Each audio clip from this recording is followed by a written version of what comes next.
Leonard Bloomfield. Leonard Bloomfield, April 1, 1887, April 18, 1949, was an American linguist who led the development of structural linguistics in the United States during the 1930s and the 1940s. He is considered to be the father of American distributionalism. His influential textbook Language, published in 1933, presented a comprehensive description of American structural linguistics. He made significant contributions to Indo-European historical linguistics, the description of Austronesian languages, and description of languages of the Algonquian family.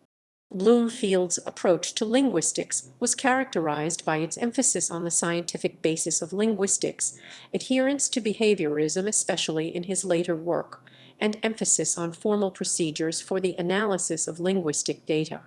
The influence of Bloomfieldian structural linguistics declined in the late 1950s and 1960s as the theory of generative grammar developed by Noam Chomsky came to predominate. Early life and education. Bloomfield was born in Chicago, Illinois, on April 1, 1887, to Jewish parents Sigmund Bloomfield and Carola Buber Bloomfield. His father immigrated to the United States as a child in 1868. The original family name Blumenfeld was changed to Bloomfield after their arrival. In 1896, his family moved to Elkhart Lake, Wisconsin, where he attended elementary school, but returned to Chicago for secondary school. His uncle Morris Bloomfield was a prominent linguist at Johns Hopkins University, and his Aunt Fanny Bloomfield Zeisler was a well-known concert pianist.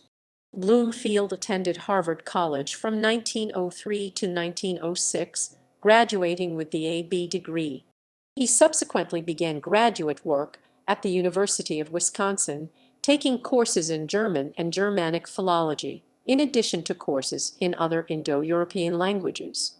A meeting with Indo-Europeanist Eduard Prakash, a faculty member at the University of Wisconsin, convinced Bloomfield to pursue a career in linguistics.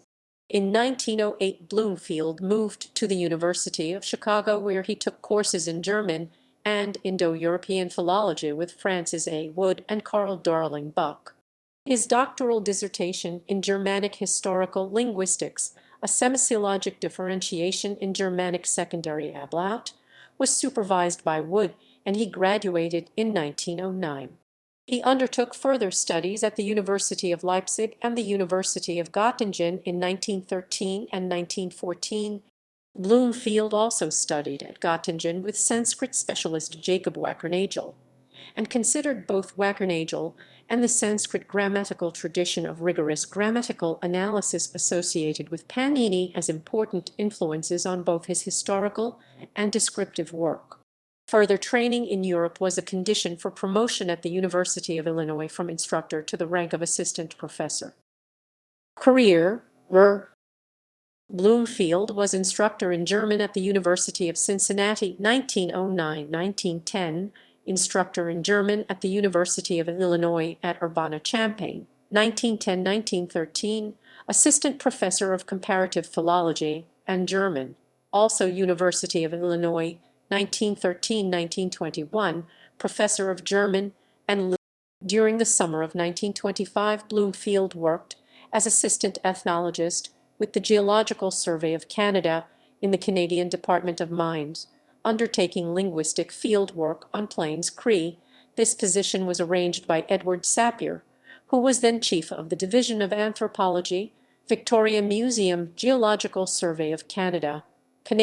In May 1946, he suffered a debilitating stroke, which ended his career. Bloomfield was one of the founding members of the Linguistic Society of America.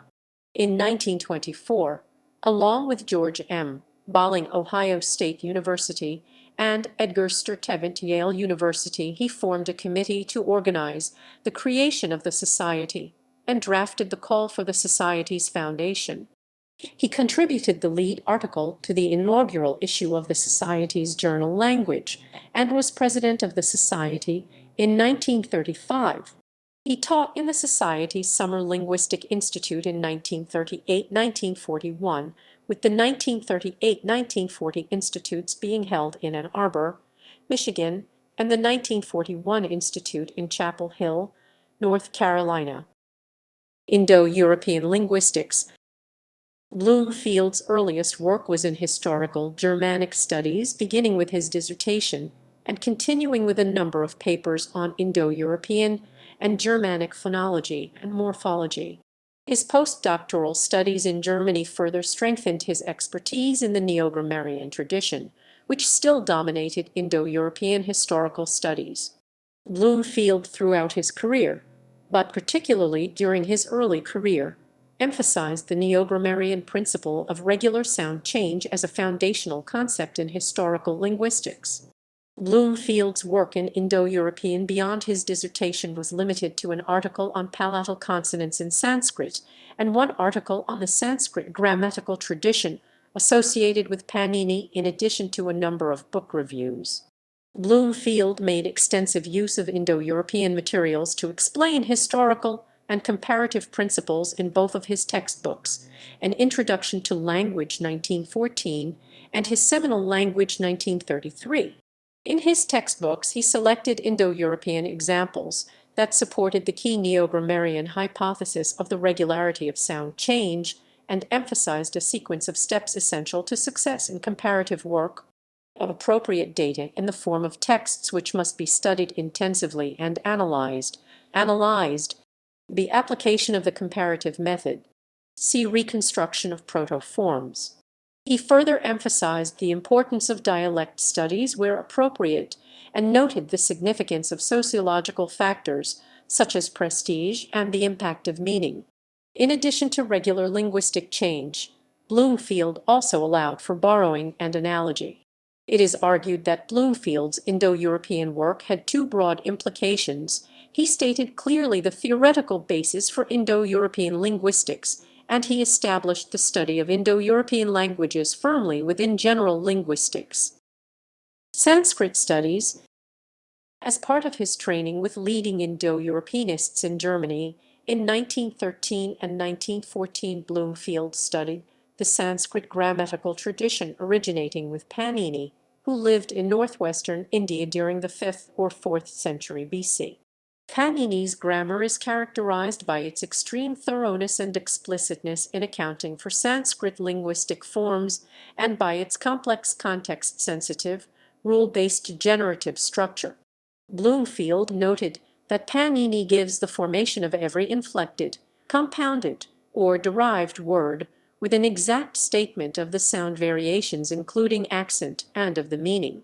In a letter to Algonquianist Truman Michelson, Bloomfield noted, "My models are Panini and the kind of work done in Indo-European by my teacher, Professor Wackernagel of Basel. Panini's systematic approach to analysis includes components of forming grammatical rules, an inventory of sounds,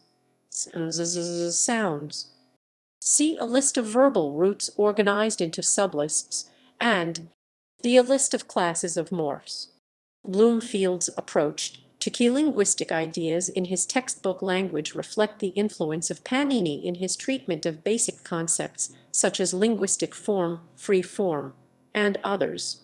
Similarly, Panini is the source for Bloomfield's use of the terms exocentric and endocentric used to describe compound words. Concepts from Panini are found in Eastern Ojibwa, published posthumously in 1958, in particular his use of the concept of a morphological zero, a morpheme that has no overt realization. Panini's influence is also present in Bloomfield's approach to Austronesian linguistics.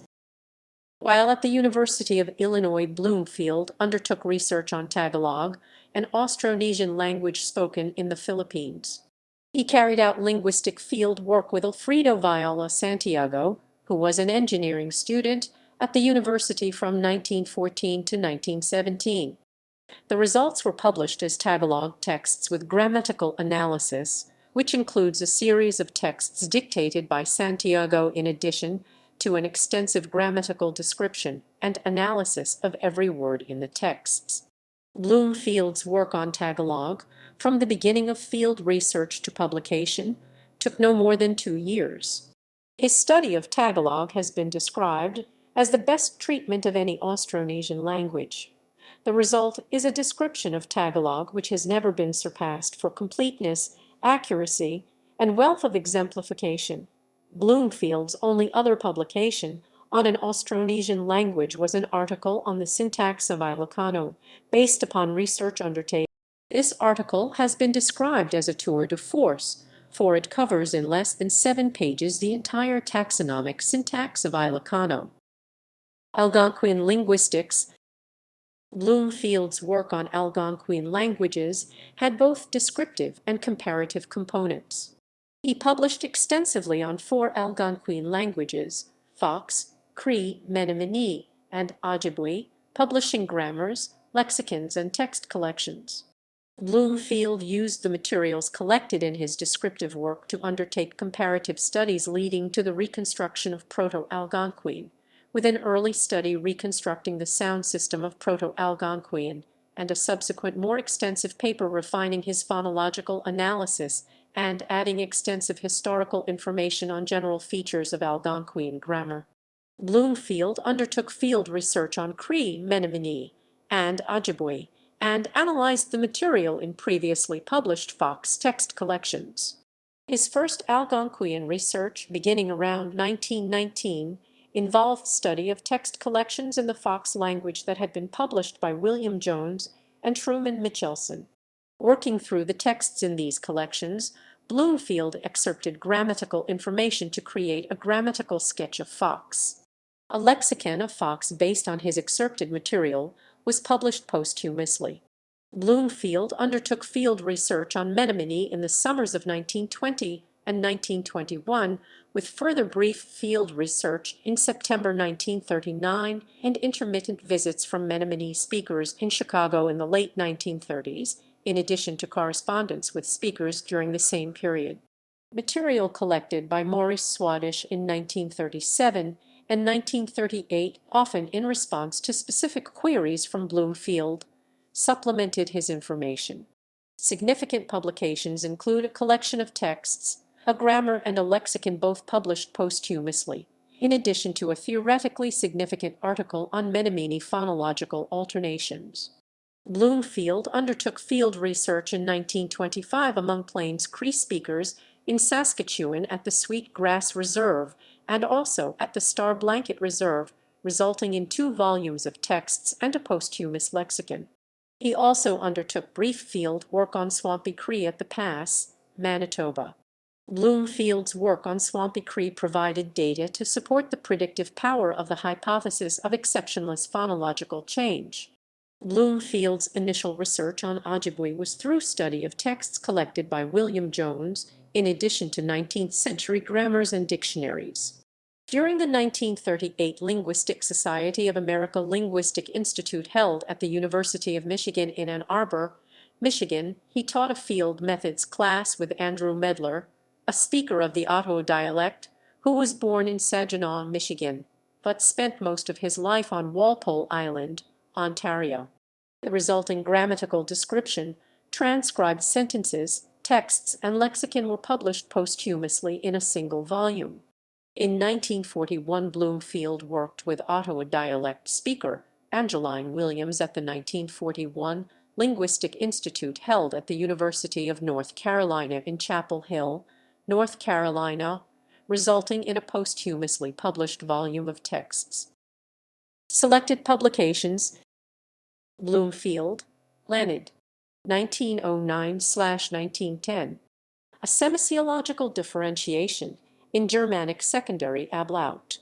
Modern Philology 7, 245-288, 345-382.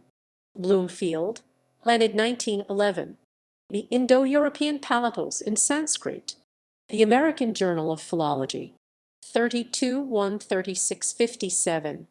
doi 10.23 07/288802. HTL 2027/UEO ARC/13960/T016 FERT. JSTOR 288802. Bloomfield, Leonard. 1914. Introduction to the Study of Language. New York, Henry Holt. Reprinted 1983, John Benjamins. Retrieved April 19, 2009. ISBN 90-272-1892-7. Bloomfield, Leonard. 1914. Sentence and Word. Transactions and Proceedings of the American Philological Association. 45, 6575. doi 10.23, 07/282688. JSTOR 282688.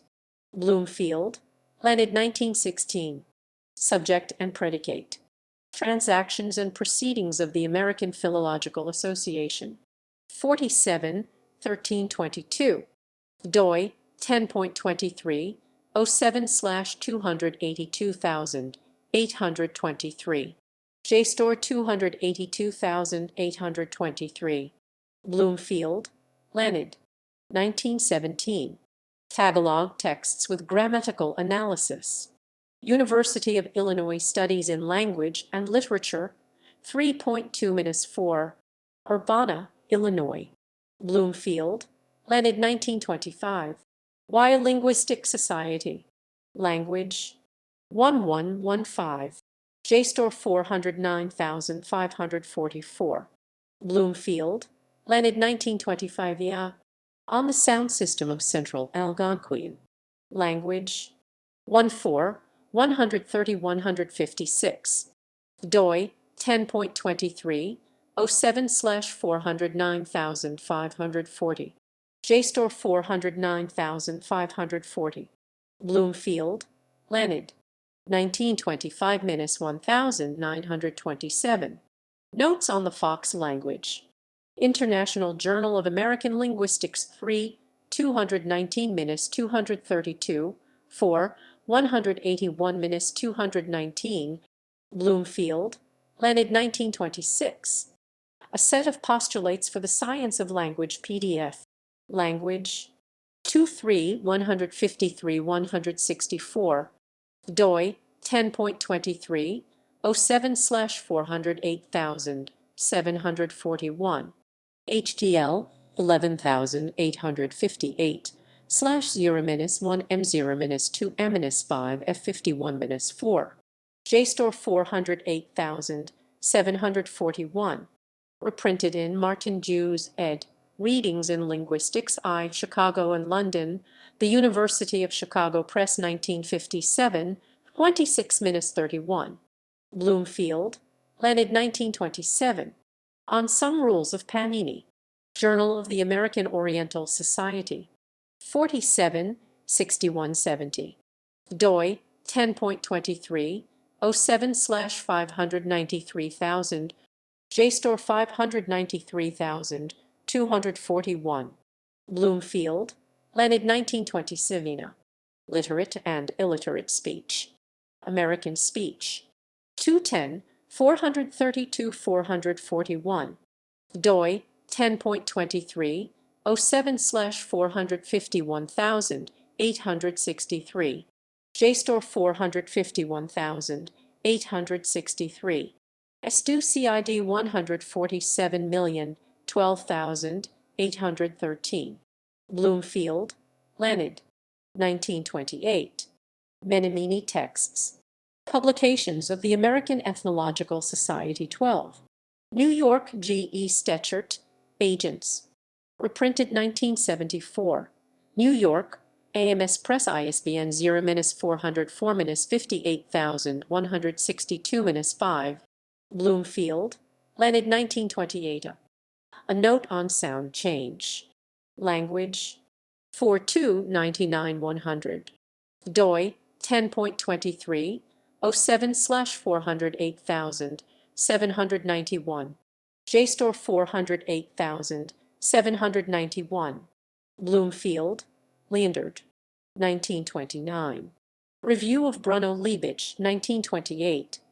Concordance Panini Kendra, Breslau M. and H. Marcus. Language 5, 267-276. Reprinted in Hockett, Charles. 1970, pp. 219-226. Bloomfield, Leonard. 1930. Sacred Stories of the Sweetgrass Cree. National Museum of Canada Bulletin, 60 Anthropological Series 11. Ottawa. Reprinted 1993. Saskatoon, Skay, 5th House.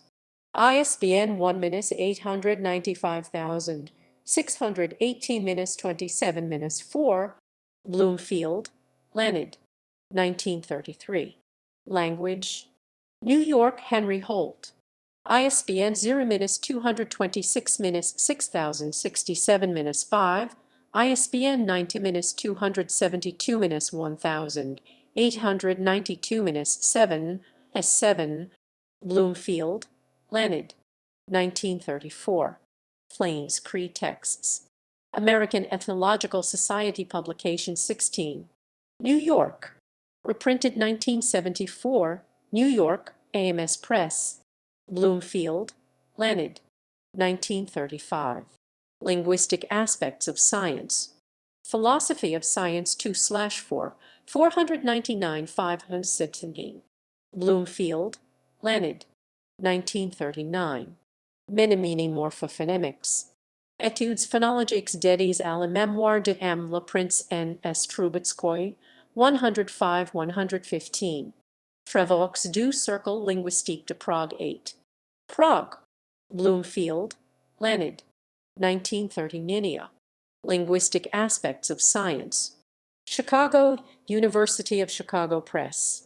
ISBN 0-226-57579-9. Bloomfield, Leonard. 1942. Outline of Ilocano Syntax. Language. 18.3, 193-200. doi 10.23, 07/409552. JSTOR 409552. Bloomfield, Leonard. 1942. Outline Guide for the Practical Study of Foreign Languages. Baltimore, Linguistic Society of America. Bloomfield, Leonard. 1946. Algonquian. Harry Hoyger et al., eds. Linguistic Structures of Native America. pp. 85-129. Viking Fund Publications in Anthropology 6. New York, Wenner-Gren Foundation. Bloomfield, Leonard. 1958. Eastern Ojibwa. ed. Charles F. Hockett. Ann Arbor University of Michigan Press. Bloomfield, Leonard. 1962. The Menominee Language. ed.